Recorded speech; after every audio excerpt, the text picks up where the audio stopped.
Hello everyone. Once again I welcome you all in my YouTube channel that is B Scholar in Studies. Hope you all are doing well. As you all know that I have started entrepreneurship series CBSE class 12th.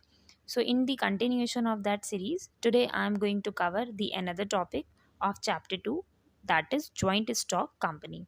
So first of all we will understand the meaning of joint stock company. As shown on your screen, we can say that joint stock company is a voluntary association of people. Voluntary means willingly.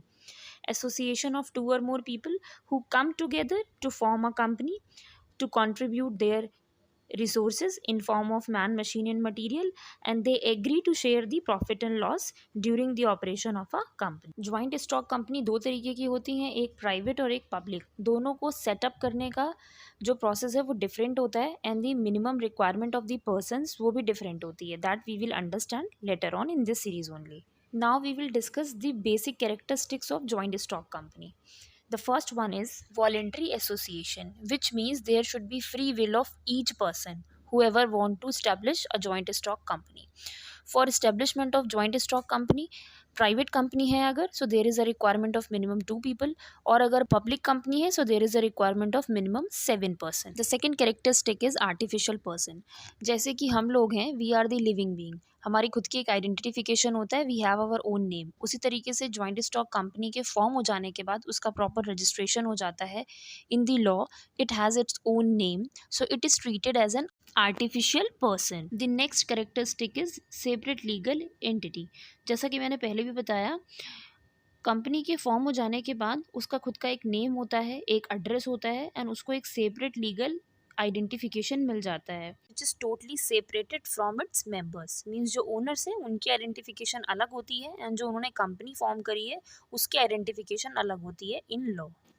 The next feature is common seal. जैसे कि we individual, क्योंकि हम लोग living being हैं तो अपने signature खुद कर सकते हैं. उसी तरीके से जब कंपनी है वो फॉर्म हो जाती है तो वो आर्टिफिशियल पर्सन के तौर पे अपने सिग्नेचर खुद तो नहीं कर सकती, तो उसके लिए एक सील बनती है, एक स्टैम्प बनता है जिसमें उसका नाम एंड एड्रेस इनक्रेव्ड होता है. सो किसी भी ऑफिशियल डॉक्यूमेंट पे उस सील और स्टैम्प को लगाया जाता है. Then the fifth characteristic is limited liability. जैसा कि हम लोगों ने पार्टनरशिप और सोल प्रोप्राइटरशिप में देखा था, उनके फीचर्स में देयर वॉज अनलिमिटेड लाइबिलिटी. लेकिन जॉइंट स्टॉक कंपनी में देर is a limited liability on the shoulders of each and every member of the company. There liability is limited up to the extent of the amount invested in the shares of the company. The next feature is transferability of shares. Transferability of shares का मतलब, जो भी companies होते हैं joint stock companies जिनके पास shares होते हैं company के, सो कोई भी शेयर होल्डर अपने शेयर्स को कभी भी ट्रांसफ़र कर सकता है टू दी अनदर पीपल. वो अपने शेयर्स को कभी भी बेच सकता है. although there is some restriction in private companies up to some extent, लेकिन normally there is a freely transferability of shares. The next feature is difference of ownership and management.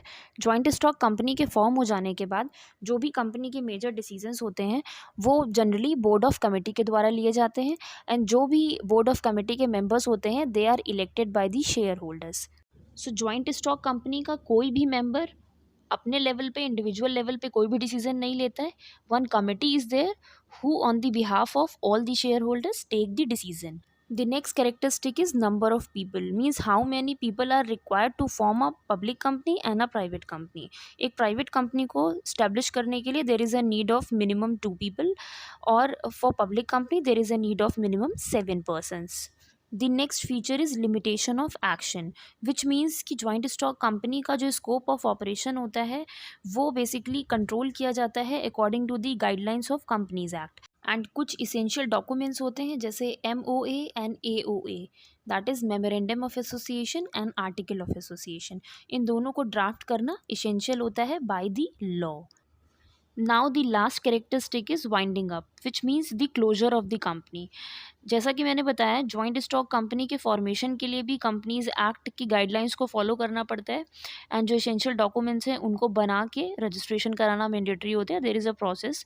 तो इसी तरीके से इन कंपनीज को वाइंड अप या फिर close करते वक्त भी there is a certain legal formality which has to be followed.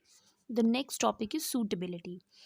There are certain points which are written or shown on your screen. The first one is when venture is heavy and basic industry type, which means कुछ ऐसे businesses होते हैं जहाँ पे entrepreneur को बहुत ज़्यादा investment की ज़रूरत होती है, सच एज मैन्युफैक्चरिंग प्लांट.